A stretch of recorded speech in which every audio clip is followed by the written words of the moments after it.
1948 سے جو شروع ہوتی ہیں، جو پہلی ریزولوشن ہے یونائٹڈ نیشن سیکیورٹی کونسل کی 47 ہے، پھر 51 ہے، 80 ہے، 90 ہے، 91 ہے، 122 ہے جس کا آج ہمارے فارن آفس نے بھی ذکر کیا 1957 میں جو آئی، جو بڑی اہمیت کی حامل ہے،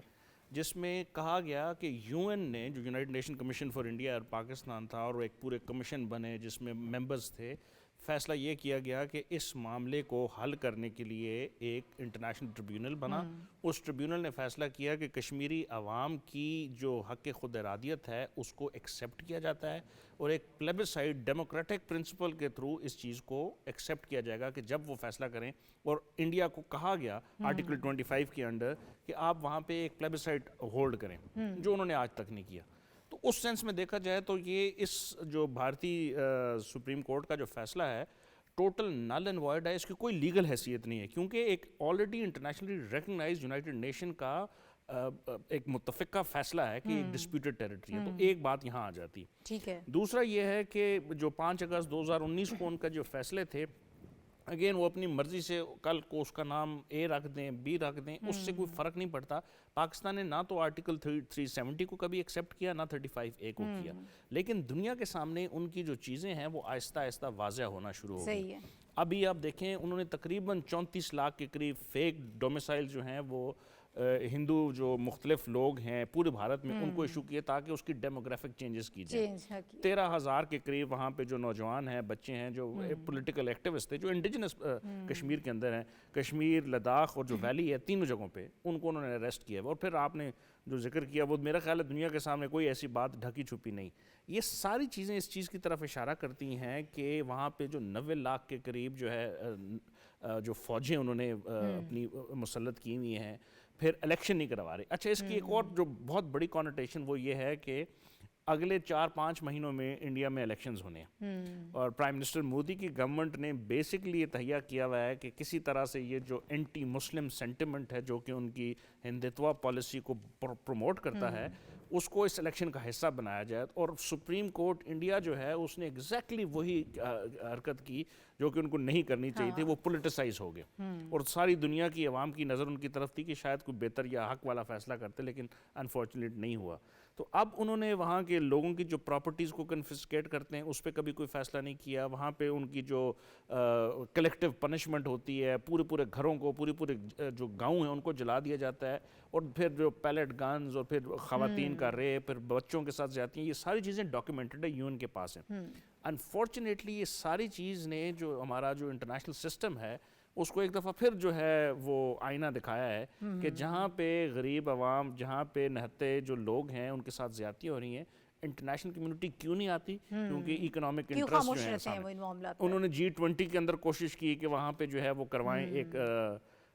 ٹورزم کے اوپر. چائنا نے اس کو ریجیکٹ کیا، سعودی عربیہ نے کیا، فلپینز نے کیا، اور بہت سارے جو ہمارے ایسے ممالک تھے جو کہ شاید حق پہ کھڑے ہونے کو ابھی بھی بہتر سمجھتے ہیں، انہوں نے سب نے اس کو ریجیکٹ کیا. یہ ساری چیزیں ان کے اس فیصلے کو ایک ان کے منہ کے اوپر تماچا ہے کہ آپ جو مرضی کر لیں. لیکن prime minister Modi basically election سے پہلے اس واقعے کو ہائی لائٹ کر کے ایک پولیٹیسائز اور ایک ایسا ایشو بنانا چاہتے تھے جس میں ان کی جو ہندو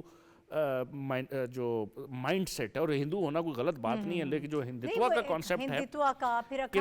اکھنڈ بھارت کے صرف وہاں پہ جو ہے ہندو رہ سکتے ہیں، اور ہندو بھی اونچلی ذات کے، نچلی ذات والے ہندوؤں بیچاروں کا بھی کوئی وہاں پہ نہیں، ان کو بھی اجازت نہیں ہے. تو یہ بیسکلی ایک سوچی سمجھی اسکیم ہے الیکشن سے پہلے یہ ہونا. اور یہ 5 سال سے کیس عدالت میں تھا، اور آج اس کے اوپر فیصلہ آنا یہ بھی بتاتا ہے یہ پری پول ریگنگ ہے. اور ان کے چیف جسٹس صاحب ریٹائر بھی ہونے والے ہیں، اور اس کے بعد ان کو الیکشن کا جو بی جے پی کا ٹکٹ بھی مل سکتا ہے. اس قسم کی بھی جو ہے نا شنید ہمیں بتائی گئی ہے. جاتے جاتے یہ فیصلہ دے کر گئے ہیں. صافی صاحب، آپ کی اس پر کیا رائے ہے؟ انسانی حقوق کا قتل عام تو وہاں پر ہو رہا ہے، اور بہت عرصے سے ہو رہا ہے، بہت سالوں سے ہو رہا ہے، کبھی کوئی ان کو پوچھنے والا نہیں ہے. لیکن آج کا جو فیصلہ آیا ہے بدقسمتی سے اس میں ریاستی ادارے بھی ملوث ہیں. جو سیاسی طور پر ہمیں اپروچ نظر آتی ہے، جو فیصلے نظر آتے ہیں، وہ اپنی جگہ پر، جیسے ہمایوں صاحب نے کہا کہ الیکشن ہونے والے ہیں، اس قسم کے سٹنٹ ظاہر ہمیشہ بھی استعمال کرتے ہیں، لیکن آج اداروں کو بھی استعمال کیا گیا. شکریہ ناہید. ہمایوں صاحب نے بہت تفصیل سے جو پس منظر ہمیں سمجھانے کی کوشش کی ہمارے ناظرین کو، اور ہم نے بھی اس سے کافی سبق حاصل کیا. یہ ایک طویل جو ایک سسٹمیٹک طریقے سے بھارتی سرکار یہ اقدام کرنے پہ جو ہے آج اس سٹیج پہ پہنچی ہے، تو یہ کوئی ایک دن کا کوئی فیصلہ نہیں ہے۔ یہ 11 دسمبر تو ویسے بھی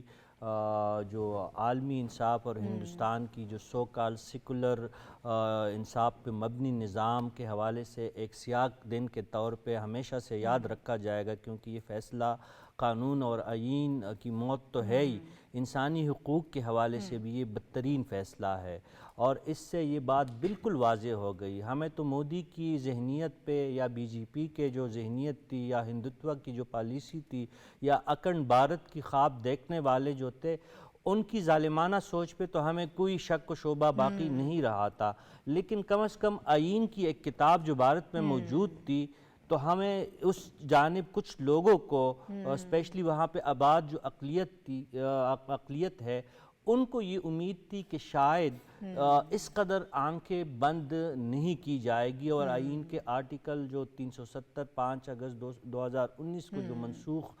کیا گیا تھا ایک انتظامی فیصلے کے تحت، عدالت سے بیجا توقعات لگائی گئی تھی، اور آج عدالت نے یہ ثابت کر دیا ہے کہ بھارتی ادارے، ریاستی ادارے بشمول بھارت کا سپریم کورٹ، وہ مودی کے اشاروں پہ چلنے والے اور مودی کے گھر کی باندھی کے برابر ہی یہ ادارے ہیں۔ اس سے بڑھ کے ان کے پاس کچھ بھی نہ آئین ہے نہ قانون ہے، اور یہ وہاں پہ انصاف کا موت ہے۔ انسانی حقوق کے حوالے سے تو بھارت کشمیر اور وادی جو ہے اور جموں کے علاقے کب سے ہم اور پوری دنیا اس بات پہ قائل ہے کہ وہاں پہ انسانیت کی جو موت ہے وہ واقعہ ہو چکی ہے۔ مسلمانوں کی منظم نسل کشی وہاں پہ کی جا رہی ہے، یہ اس پہ بھی کوئی دو رائے بھی باقی نہیں ہے۔ لیکن یہ جو آج 11 دسمبر کا جو واقعہ ہے، یہ بھارتی قانون اور آئین کی موت کا دن بھی ہے، اور بھارتی عدالت کا کل کے یہ کہنا کہ آرٹیکل 370 کی تنسیخ جو ہے وہ بالکل صحیح ہے اور یہ قابل عمل نہیں ہے، یہ انتہائی شرمناک فیصلہ ہے ناہید، اور اس کے اثرات ہو سکتا ہے جس طرح ہمایوں صاحب فرما رہے تھے کہ آنے والے انتخابات میں جو ہندو انتہا پسند ہے ان کو کچھ سیاسی فائدہ ہو جائے، لیکن اس سے بھارت کی جو کھوکھلی ہوئی بنیادیں ہیں وہ دڑام سے ضرور ایک دن گرنے والی ہے اب، کیونکہ یہ بہت ہو گیا ہے۔ ڈومیسائلوں کی بات کرے، جینوسائیڈ کی ہم بات کریں، اور میں اس میں ایک بات اور ایڈ کرنا چاہوں گا، یہ جو جس طریقے سے بھارتی ریاست اقلیتوں کے خلاف، اسپیشلی کشمیریوں کے خلاف جو اقدامات کر رہی ہے، تو مجھے تو خدا نہ کرے لیکن مجھے تو لگتا ہے جس طرح غزہ کی پٹی پہ اسرائیل نے ظلم و بربریت کی ایک داستان رقم کر دی ہے، یہ میرے خیال میں یہ بھارتی ریاست کا ارادہ یہی ہے کہ وہ کشمیر میں اس قسم کے اقدامات کے لیے راہ ہموار کر رہی ہے، جو انتخابات کا ڈونک رچانے کی جو بات کی گئی۔ اس سے پہلے بھی ہمیں پتہ ہے، حافظ صاحب آپ کو بتائیں گے، تاریخ پوری ایک پوری تاریخ ہمارے ساتھ بیٹھی ہوئی ہے، یہ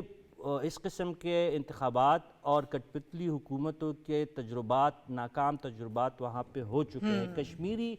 آزادی کے علاوہ کسی اور آپشن پہ راضی نہیں ہونے والے۔ صحیح ہے۔ اچھا حافظ صاحب، آج جو ہوا ہے یقیناً بہت ظالمانہ ہے، متعصبانہ ہے، اور بہت افسوس ہے جس طرح سے ہم یہ بات کریں کہ ریاستی اداروں کو جو اکھنڈ بھارت کا خواب مودی سرکار دیکھ رہی ہے، ہندوتوا کی پالیسی لے کر چل رہی ہے، آج انڈورس کیا ہے ان تمام چیزوں کو سپریم کورٹ نے، ریاستی اداروں نے بالکل اس کو۔ دیکھیں ناہید، بات یہ ہے کہ بھارت جو اقدامات کر رہا ہے مقبوضہ کشمیر میں ایک تسلسل کے ساتھ، اور اس کا جو ہے ایک بہت بڑا اظہار جو ہے وہ ہمیں 5 اگست 2019 کے فیصلے سے نظر آتا ہے، جس کے ذریعے کشمیر کی خصوصی حیثیت کو ختم کیا گیا تھا، اور اس کے بعد سے آپ اقدامات دیکھ لیں کہ جو بھی اقدامات ہو رہے ہیں یا آج کا جو فیصلہ ہے بھارتی سپریم کورٹ کا، یہ اس بات کا مظہر ہے کہ وہاں ریاستی ادارے، ایک انڈیا کی جو اسٹیٹ ہے وہ تمام ریاستی ادارے ایک کلائنٹ انسٹیٹیوشنز کی صورت اختیار کر گئے ہیں، سیکیورٹی فورسز کے احکامات کے تابع عمل ہو رہا ہے۔ یعنی جو سیکورٹی فورسز وہاں سوچ رہی ہے، جو اقدامات کر رہی ہے مقبوضہ کشمیر میں، دیگر ادارے خواہ وہ میڈیا ہو، خواہ وہ فلم انڈسٹری ہو، خواہ وہ جوڈیشری ہو، یہ تمام ادارے جو ہیں سیکورٹی فورسز کی سوچ کو آگے بڑھا رہے ہیں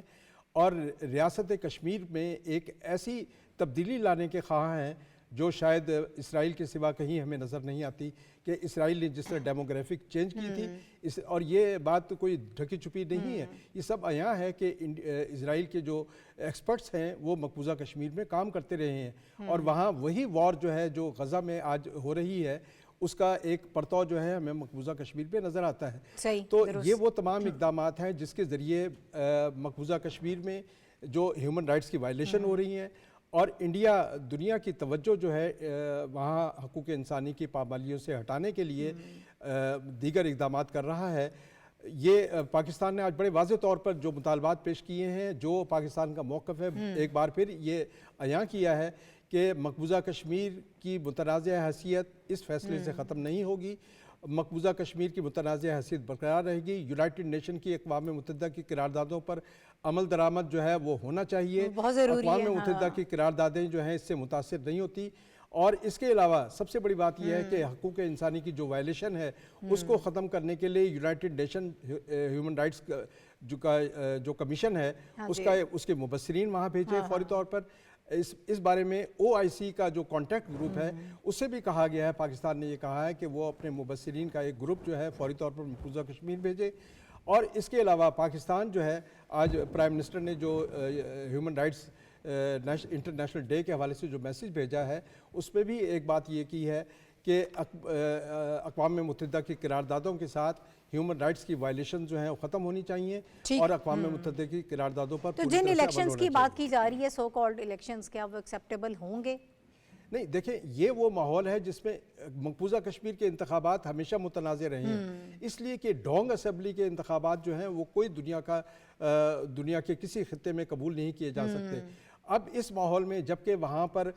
پوری آبادی ایک بڑی جیل ہو، قرار دے رہے ہیں، آپ نے 370 کو کمپین کی اجازت اس کو ایکسیپٹ کر لیا ہے، دوسری طرف ایک لالی پاپ دے رہے ہیں کہ جی یہاں پر الیکشنز کروائے جائیں۔ آج جو ہے وہ پورا ایک بار پھر کرفیو نافذ کر دیا، سوشل میڈیا بند ہے وہاں پر، اور جو حریت لیڈرز ہیں وہ سب گھروں میں نظر بند ہو گئے ہیں۔ تو یہ اس ماحول میں الیکشن کبھی بھی اس ماحول کے الیکشن کو نہ تو ہو سکتے ہیں اور نہ ہی کوئی اس کو تسلیم کرے گا، کبھی دنیا تسلیم نہیں کرے گی اس طرح کے ڈھونگ الیکشنز کو، اور یہی وجہ ہے کہ مقبوضہ کشمیر کے بارے میں ہمیشہ ایک جو پاکستان کا جو موقف رہا ہے دنیا تسلیم، آج وقت آ گیا ہے کہ پاکستان کا یہ موقف جو ہے عالمی برادری کھلے طور پر تسلیم کرے، اور اقوام متحدہ اپنی قراردادوں پر عمل درآمد کے لیے فوری اقدامات کرے۔ ایگزیکٹلی۔ اچھا ہمایوں صاحب، ہمارے پاس کیا آپشنز ہیں؟ آج کہا ہے وزیر خارجہ صاحب نے کہ ہم انٹرنیشنل کورٹ آف جسٹس میں جائیں گے، آگے آپ کو کیا لگ رہا ہے یہ معاملہ کس طرح سے آگے بڑھے گا؟ دیکھیں پاکستان کا جو آفیشیل سٹیٹمنٹ ہے اور جو ہمارا موقف ہے وہ انٹرنیشنلی ریکگنائزڈ ہے۔ اس کی ریزن یہ ہے کہ آج بھی فارن آفس کی جو سٹیٹمنٹ ہے اور اس میں جس طرح انہوں نے اس چیز کو کنڈیم کیا، اس کو آپ نے دو طرح سے دیکھنا ہے۔ ایک تو یہ کہ انڈین کی جو ایلیگلی آکوپائڈ جموں اینڈ کشمیر کی اپنی جو ہائی کورٹ ہے اس نے 2018 میں، اور پھر جو ان کی سپریم کورٹ ہے اس نے بھی 2018 میں اس کے اوپر فیصلہ دے دیا تھا ایک دفعہ کہ 370 جو ہے وہ انٹیکٹ رہے گا، انہوں نے اپنے قانون کے مطابق۔ پاکستان اس کو کبھی بھی نہیں مانتا، یہ ہو یا نہ ہو ہم اس کو مانتے ہی نہیں، because it's an illegally occupied and a disputed territory according to UN Resolution 47 جس کا میں نے ذکر کیا، جس کی انڈیا گیا تھا UN کے اندر۔ بالکل ہاں۔ اب سیکنڈ جس کا ہم ذکر کر رہے ہیں over a period of time بہت لمبی اس کے اوپر جو ہے ریزولوشنز آئی ہوئی ہیں، جو 122 ہے جو یونائٹڈ نیشن سیکورٹی کونسل کی 1957 کی ریزولوشن ہے، وہ یہ کہتی ہے کہ وہاں کی اسٹیٹ یونیلیٹرلی کوئی بھی ایسا فیصلہ نہیں کر سکتی جو اس کے خطے کی شکل یا اس کی حیت کو تبدیل کرنے میں نظر آئے۔ تو اس کا مطلب ہے کہ اٹس آلریڈی، اور پھر جو پرنسپل UN کی ساری ریزولوشنز نے لے ڈاؤن کیا ہے 47 سے لے کے آج تک کی جتنی بھی ہیں، وہ یہ ہے کہ وہاں پہ ڈیموکریٹکلی ایک ایسا طریقہ اختیار کیا جائے گا جس کو پلیبسائڈ کہا جاتا ہے، جس کو حق خود ارادیت کہا جاتا ہے، جس کو ریفرینڈم کہا جاتا ہے، کہ اس کے ذریعے کریں گے اور UN کی آسپیشس کے اندر وہ ہوگا۔ اب وہ کوئی نہیں کر رہا, وہ نہیں مان رہے. اس کی بھی ریزنز ہیں کہ اکانومی بڑی ہے, وہ پیسے لگا رہے ہیں, دنیا کے بڑے ملکوں کے ساتھ ان کے تعلقات ہیں. لیکن اس چیز کے اوپر کوئی دو رائے نہیں ہے کہ 1946 آنورڈ جب یونائٹڈ نیشن کی جو ہے تشکیل ہوتی ہے, اب تک 80 کے قریب فارمر کالونیز جو ہیں وہ اپنا حق خود ارادیت استعمال کر کے انڈیپینڈنٹ کنٹریز بن چکی ہیں. کشمیر جو ہے 76 سالوں سے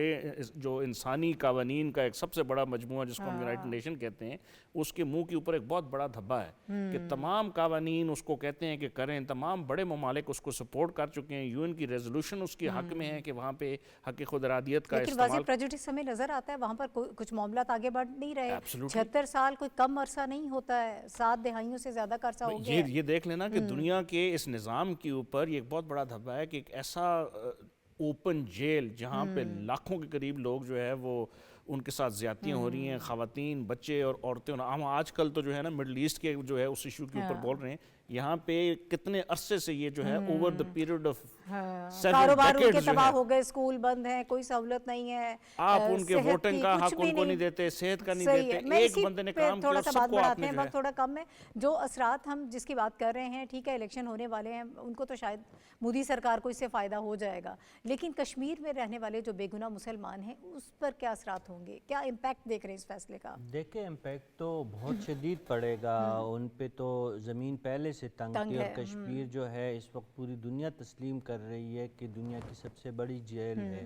جو وادی ہے اور کشمیر ہے اور جموں کے علاقے ہیں, یہ ایک جیل کی صورت میں وہ لوگ زندگی بسر کر رہے ہیں. اور حافظ صاحب نے آپ کو بتایا کہ وہاں پہ انٹرنیٹ تک رسائی نہیں ہے, وہاں پہ بنیادی ضرورتوں تک رسائی نہیں ہے, وہاں پہ مسلمانوں کے لیے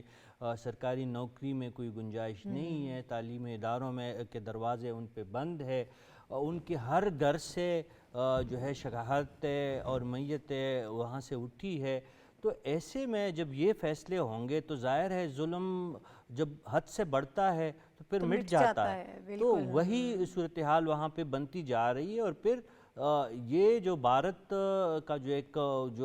جو مکارانہ طرز عمل ہوگا کہ جب برہان وانی جیسے مجاہدین سامنے آئیں گے اس قسم کے ظلموں اور مظالم کے سامنے, تو پھر پاکستان کی طرف انگلی اٹھائی جائے گی, پھر فالس فلیگ آپریشنز کا ڈرامہ رچایا جائے گا, جس طرح پلوامہ کا ڈرامہ رچایا گیا تھا, اسی طرح پھر وہ یہ ڈرامہ کرتے. آپ بھائی ایک کمزور انسان کو اگر آپ بہت زیادہ دیوار سے لگائیں گے تو ایک حد تک وہ خاموش رہے گا. ایک حد تک ظلم برداشت کرنے کی استطاعت اللہ تعالیٰ نے انسان کے اندر رکھی ہوتی ہے, پھر ریزسٹنس سٹارٹ ہو جاتی ہے. اور آپ نے خود کہا, امام صاحب نے بھی اس جانب اشارہ کیا کہ یہ 7 دہائیوں سے زائد کی کہانی ہے, اس پہ ان کی بس ہو گئی ہے. یہ 7 دہائیوں میں تو کیا 2 دہائی اور 1 دہائی کے جدوجہد کے نتیجے میں بڑے بڑے ممالک وجود میں آئے ہیں, اور آپ نے 75 سالوں تک آزادی سلب کر رکھی ہے. آزادی تو کیا, آپ ان کو انسان نہیں سمجھ رہے. جو مقبوضہ علاقے جن ممالک نے جن علاقوں پہ قبضے کر رکھے ہیں ان علاقوں میں بھی ایسا نہیں ہے. یہ تو کشمیریوں کی اپنی سرزمین ہے, یہاں پہ ہندو پنڈت کہاں سے آ گئے؟ یہاں پہ جو باقی آبادی ہے آپ دہلی سے لا کے, آپ مدراس سے لا کے, آپ چنائی سے لا کے. اور پھر آپ کو یاد ہے کہ جس قسم کے شرمناک سٹیٹمنٹس آئے تھے ان کو میں یہاں پر دہرا بھی نہیں سکتی. جب یہ اسپیشل سٹیٹس ختم کیا گیا تھا اس پہ ہم خواتین کے حوالے سے جو باتیں کی جاتی رہی ہیں, حافظ صاحب میں آپ کی طرف آؤں گی, اس کا امپیکٹ میں چاہتی ہوں کہ تھوڑا سا آپ ہمیں بتائیے گا کہ اس وقت جو وہاں پر حالات ہیں. دیکھیں ایک تو یہ بنیادی حقیقت ہے اور اسے ساری دنیا تسلیم کرتی ہے کہ کشمیر جو ہے تقسیم ہند کا ایک انفنشڈ ایجنڈا ہے, اور یہ مکمل ہونا چاہیے. دوسرا یہ ہے کہ کشمیری عوام کی جدوجہد ان کی اپنی جدوجہد ہے, اس میں کوئی بیرونی مداخلت نہیں ہے, کوئی بیرونی بات نہیں ہے. تیسرا یہ ہے کہ اس وقت جب کہ یہ اقدامات اٹھائے ہیں انڈیا نے, اس کی اپنی انٹرنیشنل جو کریڈیبلٹی ہے وہ بڑی مشکوک ہو گئی ہے, کیونکہ امریکہ, کینیڈا اور برطانیہ یہ تینوں میں جو سکھ رہنماؤں کا قتل ہے, ان کے خلاف سازشیں ہو رہی ہیں, اس میں ان کے خلاف شہادتیں پیش ہوئی ہیں کہ ریاست جو ہے ریاست پوری طرح ملوث ہے اس میں, کہ وہ باہر جو ہے وہ سکھ رہنماؤں کو قتل کر رہی ہے جو اپنی آزادی کے حق میں یا اپنے حقوق کے حق میں وہاں پہ آواز بلند کر رہے ہیں. اچھا, تحریک کو آپ کیسے دیکھتے ہیں؟ تحریک رکنے والی نہیں ہے ایسے ظلموں سے. یہ وہ جو کشمیری عوام کی جو تحریک ہے, دیکھیں کشمیری عوام کی جو تحریک ہے وہ اس وقت کشمیری نوجوانوں کے ہاتھ میں آ گئی ہے. اس میں نوجوانوں کا خون شامل ہوا ہے. یہ تحریک اب ڈیجیٹلائزڈ ہو گئی ہے. اس تحریک کو ختم نہیں کیا. یہ گھر گھر کی تحریک ہے. جس میں ہر گھر سے اگر جنازے اٹھے ہوں، شہداء کی کوئی تعداد ہی نہ ہو، 1 لاکھ سے زیادہ جو ہے وہاں شہداء کی تعداد جو ہے قبرستانوں میں موجود ہے، تو آپ اس تحریک کو ختم کر سکتے ہیں. اس طرح کے اقدامات اس تحریک کو مزید جو ہے فروزہ کریں گے. اور یہی وجہ ہے کہ آج جب کشمیر میں نوجوان نکلے ہیں تو ان کا ایک ہی نعرہ تھا کہ ستم شعاروں سے تجھ کو چھڑائیں گے ایک دن، میرے وطن تیری جنت میں آئیں گے ایک دن. اور جہاں پر پیدا ہونے والے ہر بچے کو پہلا لفظ آزادی سکھایا جاتا ہے، اس طرح سے تحریکیں وہاں پر رک نہیں پائیں گی. ایک بریک مجھے لینا ہے، بریک کے بعد واپس آئیں گے، کچھ اور موضوعات بھی ان پر بات ہوگی اس بریک کے بعد.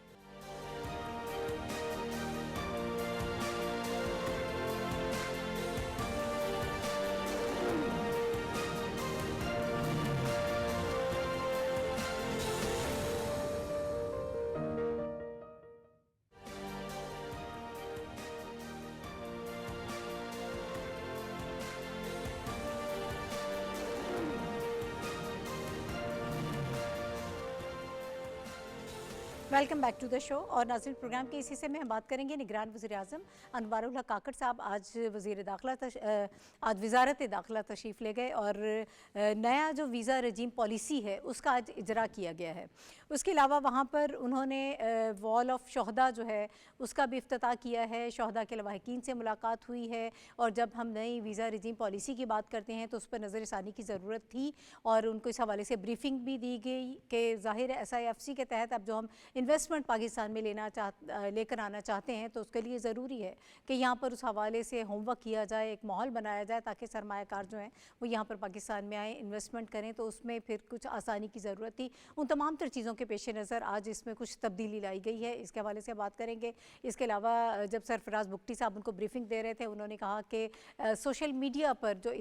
ہمارے جو ادارے ہیں ان کی پازیٹیو امیجنگ کی ضرورت ہے، اس میں ہم تھوڑا لیگ کر رہے تھے، تو اس پر بھی ہم کام کر رہے ہیں. تو یہ تمام تر چیزیں جو ہیں ہم فوکس کر رہے ہیں. پھر وال آف شہداء کے حوالے سے جیسے ہم نے بات کی ہے تو اس میں بھی انہوں نے کہا کہ ہم نئی چیزیں جو ہیں وہ شامل کرتے رہتے ہیں، اور جو شہداء ہیں ان کے لواحقین ہیں ان کو ہم خراج تحسین پیش کرتے ہیں. ان کے لواحقین سے آج وزیر اعظم صاحب نے ملاقات بھی کی اس موقع پر. اب ویزا رجیم پالیسی کے حوالے سے میرا خیال ہے سب سے پہلے ہم بات کر لیتے ہیں کہ اس میں کیا تبدیلی لائی گئی ہے. پہلے اس میں کیا چیزیں تھیں جو اب اس میں کچھ ہمیں تبدیلی نظر آ رہی ہے، اور خاص طور پر بیرونی جو انویسٹرز ہیں ان کو ہم چونکہ پاکستان میں انگیج کرنا چاہتے ہیں حافظ صاحب، تو اس حوالے سے یہ سمجھا جا رہا تھا کہ اس میں نظر ثانی ہونی چاہیے تاکہ ان کے لیے سہولیات ہوں. دیکھیں، یہ جو نئی ویزا رجیم آج جس کا پرائم منسٹر نے اجرا کیا ہے، یہ اس لیے بھی وقت کی ضرورت تھی کیونکہ SIFC کی طرف سے جو اقدامات پاکستان میں غیر ملکی سرمایہ کاری کے لیے تجویز کیے جا رہے ہیں، اور غیر ملکی سرمایہ کاروں کو پاکستان میں سرمایہ کاری کی طرف راغب کرنے کے لیے جو اقدامات کیے جا رہے ہیں، اس میں سب سے بڑا قدم یہ تھا کہ ان کے پاکستان میں قیام اور ان کے قیام کے دوران انہیں سہولتیں حاصل کرنے کے معاملات جو ہیں ان کو آسان کیا جائے. اور اس حوالے سے ہم اور ویزا میں آسانی سب سے پہلے یہ بہت ضروری ہے، اوپن اپ کیا جائے. انٹیریئر کے پاس یہ بنیادی ذمہ داری آئی تھی کہ وہ ویزے کی پابندیاں نرم کریں ان غیر ملکی سرمایہ کاروں کے لیے. ان کے قیام کی مدت جو ختم ہو جاتی ہے اس کا بھی ایک مسئلہ تھا کہ ان کو واپس جانا پڑتا تھا، اب اس میں توسیع کا معاملہ بھی حل کیا گیا. تو یہ ایک ایسی جامع اسکیم جو ہے وہ دی گئی ہے ویزا کی، خاص طور پر غیر ملکی سرمایہ کاروں کے لیے، کہ وہ پاکستان میں سرمایہ کاری کے مواقع سے فائدہ اٹھا سکیں. اور پاکستان میں جو کاروبار دوست اقدامات کیے جا رہے ہیں وہ اقدامات اس لیے کیے جا رہے ہیں کہ پاکستان میں ایک ماحول بنے کاروبار کا بھی اور سرمایہ کاری کا بھی. ایک تو یہ تھا. اس کے علاوہ پرائم منسٹر نے اس حوالے سے بھی دیکھیں، ان کا جو آج بڑا مصروف دن رہا ہے پرائم منسٹر کا، یہ پہلا وزٹ تھا دفتر داخلہ کا، اور اس میں انہوں نے انٹرنل سیکیورٹی پالیسی کا بھی جائزہ لیا ہے. اوورآل اس میں شہداء کے لواحقین سے بھی ملاقات کی ہے. 2-3 باتیں بڑی واضح طور پر پرائم منسٹر نے کی. ایک تو یہ ہے کہ جو دہشت گردی کے خلاف جنگ ہے وہ مکمل طور پر آئینی اور ریاست کی طرف سے یہ ایک شرعی جنگ ہے، اور یہ اختیار صرف ریاست کے پاس ہے کہ وہ دہشت گردوں کی طاقت کا استعمال کرے. یہ کسی گروہ کسی فرد کو یہ اختیار نہیں دیا جا سکتا ٹھیک کہ ہے۔ وہ بندوق اٹھائے۔ دوسرا انہوں نے یہ بات کی ہے کہ ریاست اپنے شہریوں کے تحفظ کے لیے اپنے تمام تر اقدامات کو بروئے کار لائے گی، اور یہاں پر ایسا ماحول بنایا جائے گا کہ پاکستان کے شہری پاکستان کے اندر پرامن طور پر رہ سکیں، اور ریاست کسی دہشت گرد کے سامنے، کسی دہشت گرد تنظیم کے سامنے ہرگز سرنڈر نہیں کرے گی۔ اس حوالے سے پرائم منسٹر نے بھی ایک اور بات یہ کہی ہے کہ اگر دہشت گرد مین اسٹریم میں آنا چاہتے ہیں تو سب سے پہلے ہتھیار پھینکیں، نمبر 2 پاکستان کے رول آف لاء کو تسلیم کریں، نمبر 3 یہ ہے کہ شہداء کے لواحقین سے معافی مانگیں کہ انہوں نے جو غلطیاں کی ہیں وہ غلطیوں پر شرمندہ ہیں اور وہ پاکستان کے قوانین کے ساتھ رہنا چاہتے ٹھیک ہیں۔ ہے صفی صاحب یور ٹیک۔ یہ بالکل حافظ صاحب درست کہہ رہے ہیں۔ ایک تو سیکیورٹی کے معاملات پہ جو وزیر اعظم صاحب نے بریفنگ لی اور وزیر داخلہ سرفراز بگٹی صاحب نے جو بریفنگ دی، وہ ان دنوں کافی اس کی اہمیت محسوس کی جا رہی تھی۔ آپ کو پتہ ہے کہ کچھ دنوں سے پاکستان میں دہشت گردی کی وارداتیں ہوتی رہی، اور آنے والے دن پاکستان کے لیے اور پاکستان کی جمہوریت کے لیے انتہائی اہم ہے۔ الیکشن کی آمد ہے، تو ایسے میں وزیر اعظم صاحب کا وزارت داخلہ کا دورہ کرنا اور اہم فیصلوں کا وہاں پہ ہو جانا، یہ بہت بڑی پیش رفت ہے۔ آپ جانتی ہیں کہ سرفراز بگٹی صاحب کاکڑ صاحب کی ٹیم کے ایک متحرک وزیر ہے۔ وہ جس دن انہوں نے یہ قلمدان سنبھالا ہے تو وہ ایک انوویٹیو سوچ کے تحت وہ کام کر رہے ہیں۔ جو غیر ملکی افراد کی واپسی کا بہت چیلنجنگ ٹاسک ابھی تک اس میں وہ بہت مصروف ہے۔ پھر آپ جانتی ہیں کہ دہشت گردی کے واقعات جو پے در پے ہو رہے، سیکیورٹی کے معاملات کو وہ جس طریقے سے ٹیکل کر رہے، تو مجھے داد دینی پڑتی ہے سرفراز بگٹی صاحب کی جو کاوشیں ہیں، جو کوششیں ہیں، وہ قابل تحسین ہے۔ دوسری بات یہ جو ویزا رجیم کی بات ہے، یہ بھی سرفراز بگٹی صاحب کی بہت ہی شبانہ روز محنت کا نتیجہ ہے۔ وہ حالیہ دنوں میں چائنا گئے تھے اور وہاں سے بہت ساری چیزیں وہ اڈاپٹ کر کے اور سیکھ کر آئے تھے۔ گوچہ یہ فیصلے اور یہ چیزیں جو کئی ریاستوں کے اداروں کے بیچ میں یہ ساری چیزیں ہوتی ہے، لیکن چائنا جیسا ملک جس کے بارے میں یہ تصور عام ہے کہ وہاں کا ویزا ریسٹرکٹ ہے، وہاں کی امیگریشن بہت سخت ہے۔ حالیہ دنوں میں چائنا نے ریزیڈنسی کارڈز کا اجرا کیا، جو بڑے انویسٹرز کو، جو چائنا کے لیے جن لوگوں کی خدمات ہے ان کو ریزیڈنٹ کارڈ دینے انہوں نے باقاعدہ شروع کر دیے ہیں۔ آپ یو اے ای کے مثال دیکھیں، اگر آپ انویسٹر ہے اور آپ کے کچھ خدمات ہے اس ریاست کے لیے، یو اے ای اماراتس کے لیے، تو آپ کو گولڈن ویزا دیتے ہیں۔ آپ امریکہ انویسٹمنٹ اگر کرنا چاہتے ہیں تو آپ کو امیگریشن دیتے ہیں۔ آپ یو کے میں امیگریشن لے سکتے ہیں، ان کا پاسپورٹ لے سکتے ہیں۔ آپ ترکی کی مثال ہمارے سامنے ہے۔ آپ خاص مقدار میں اور خاص کوانٹم میں بزنس کرنے کے اگر قابل ہے تو آپ جا کے وہاں کے پاسپورٹ اپنے جیب میں لے کے آئے۔ یورپین کنٹریز درجنوں مثالیں موجود ہے۔ تو جو پاکستان کا آج جو ویزا رجیم کے حوالے سے جو فیصلے ہے کہ انویسٹر جو ڈاکومنٹس رکھنے والے اور ایلیجیبل جو اپلیکنٹس ہیں پاکستان کی ویزے کے لیے اور پاکستان کی امیگریشن کے حوالے سے، اس حوالے سے انتہائی اہم اقدام ہے۔ اس سے نہ صرف ایس آئی ایف سی کے تحت جو انویسٹمنٹ کے لیے ایک سازگار فضا پیدا کرنے کا جو سوچ ہے اس کو تقویت ملے گی، بلکہ عالمی دنیا میں بھی پاکستان کا ایک اچھا تشخص جو ہے وہ اجاگر ہوگا۔ اسی پہ میں چاہوں گی کہ آپ بھی اپنا ٹیک دیجیے گا ہمایوں صاحب، کہ یہ جو ویزا رجیم پالیسی کی بات کر رہے ہیں، اس میں جو نرمی ہے، بیرونی سرمایہ کاروں کو انگیج کرنا، ان کو راغب کرنا، یہ وقت کی ضرورت تھی جس کو سمجھا گیا اور اس پر کام کیا گیا۔ جی دیکھیں، پاکستان کا پچھلے چند سالوں سے جو ہے اب جو فوکس ہے اور جو جس کو ہم شفٹ کرنے کی کوشش کر رہے ہیں وہ جیو پالیٹکس ہٹ کے جیو اکنامکس کی طرف ہے، اور ہم کوشش کر رہے ہیں کہ اپنی جو اکنامک ایکٹیویٹی ہے یا جو اپنا اکنامک کنیکٹیوٹی ہے اس کو انہانس کیا جائے۔ اس میں ہم south Asia, central Asia connectivity کی بات کر رہے تھے، اس کے علاوہ ہم جی سی سی کنٹریز کو پاکستان میں انویسٹمنٹ کرنے کی بات کر رہے تھے۔ پھر پچھلے 1-1.5 سال سے ہم نے ایس آئی ایف سی کا جو ہے وہ ایک پلان تیار کیا، جس میں ہم دوست ممالک کو یہاں پہ 4 مین جو بڑے شعبے ہیں اس میں، اور اس کے علاوہ چند جو باقی ایسوسیٹڈ شعبے ہیں اس میں آئی ٹی، مائننگ، انڈسٹریز، اور اس میں ان کی انویسٹمنٹ ہو۔ اور پھر اس کے علاوہ ہم چائنا پاکستان اکنامک کوریڈور کے فیز 2 کے اندر داخل ہو رہے ہیں۔ تو اس میں اب انڈسٹریز کی ریلوکیشن ہونی تھی, انویسٹمنٹ پاکستان آنی تھی, اس میں ایز آف ڈوئنگ بزنس اور جو ٹورزم کو پروموٹ کرنے کا جو ایک بہت بڑا پاکستان کا جو ہے ناردرن ایریاز میں کوسٹل اس کے اوپر کر لیں آپ, پنجاب میں, خیبر پختونخوا میں, بلوچستان کے مختلف جگہوں میں, تو اس کے لیے آپ کو ایک بڑی کمپریہنسو ویزا رجیم کی ضرورت تھی, جس میں جو غیر ملکی ٹورسٹ یا غیر ملکی جو بزنس مین ہیں ان کو بہتر فیسلٹیز دی جائیں, آن لائن فیسلٹیز دی جائیں, اس میں ان کو اگر ویزا ایکسٹینشن کی ضرورت ہے تو اس کو, تو اس ساری چیز کو ایک بڑے کمپریہنسو طور پہ انہوں نے آج جو ہے اس کی ایک بریفنگ لی